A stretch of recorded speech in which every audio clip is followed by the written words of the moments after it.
Hey guys, welcome back to Spark. My name is Humayal. As part of our summer series, I'll be teaching you guys a bit about finance. And in particular, today I'll be teaching you guys about supply and demand and how it works and how people react to different changes in prices and how demand works, as well as the changes and the shifts and curves of the supply and demand curve.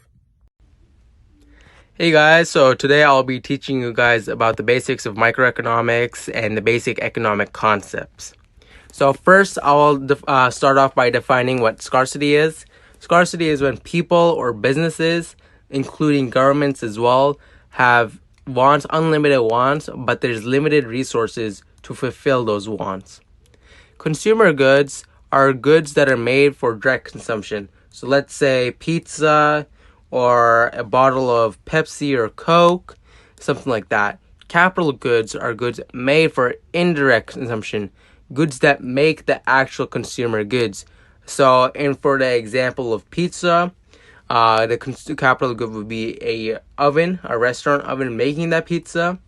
And for the case of Coke, the capital good would be the factory or the production line that produces that item. Trade-offs is when all possible options are given up when you make up a choice. So for an example of this is when you choose to study instead of going out with your friends or spending time with your family or watching a movie. Those things that you gave up for studying are known as trade-offs. Opportunity cost. Opportunity cost is the one best option given up when you make a choice. This can include time, money, or opportunities that you gave up. I'll also be talking about three economic systems.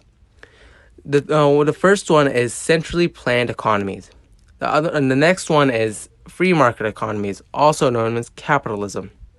And lastly, the third one is mixed economies. So centrally planned economies are an economic system in which the government has total control and total say over what happens, who has this, and who gets this amount of items. And there's little say from the people or the citizens of that economy, what they want, instead that the government controls everything. Next, we have capitalism.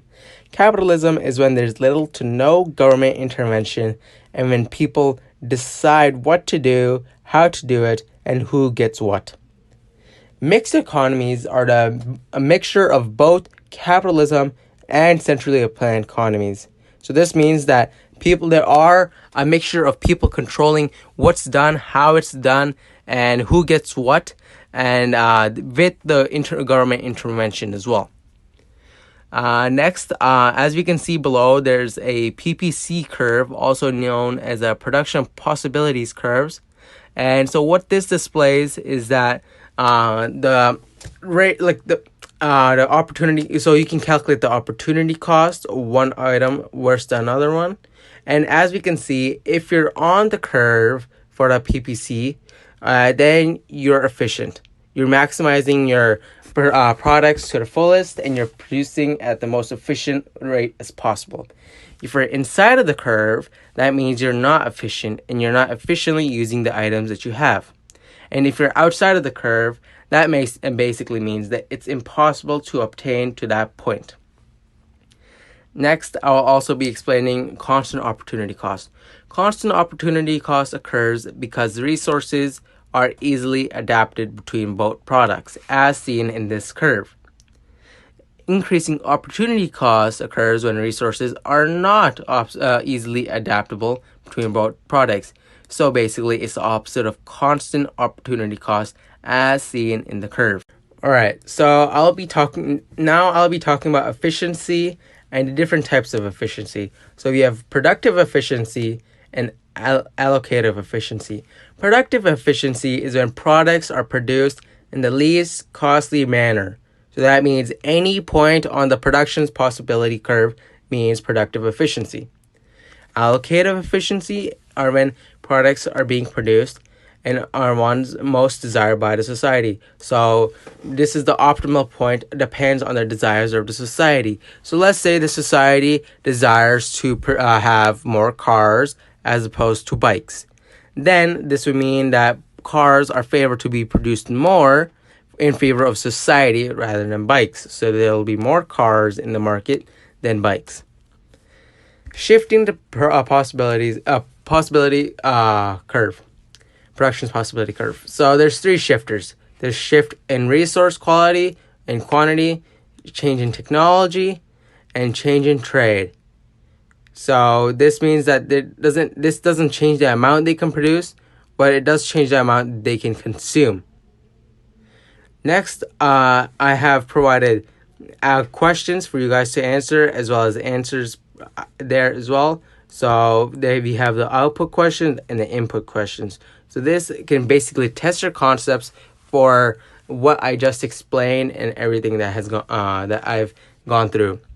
Lastly, I'll be talking about the circular flow matrix model. So there's 4 things we need to keep in mind: the product market, the factor/resource market, factor payments, and transfer payment. So as we can see, a product market is when places or where individuals buy goods and services from businesses. So let's take, for example, Costco. Costco is a place where people go to purchase goods such as milk or water or even computers or iPhones or TVs, whatever it is that Costco provides. Costco would be the product market. Factor or resource market would be where businesses buy those factors such as land, labor, capital from individuals. Factor payments would be payments made by businesses such as rent for land, wages for labor, interest for capital.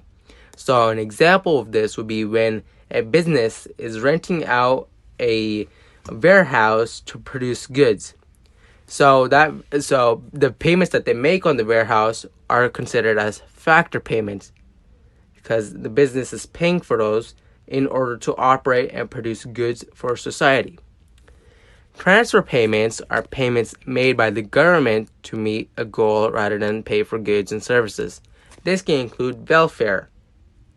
And as you can see, there's the circular flow matrix that illustrates how the demand and supply between businesses, the resource market, individuals, and the product market, and how all that links together and how that corresponds. Thank you guys for listening to my first finance video about the basics of microeconomics in regards to supply and demand, the production's possibility curve, and as well as the flow matrix. If you have any questions, please don't hesitate to ask in the comment section down below. And I hope you guys have a wonderful rest of your day. Thank you.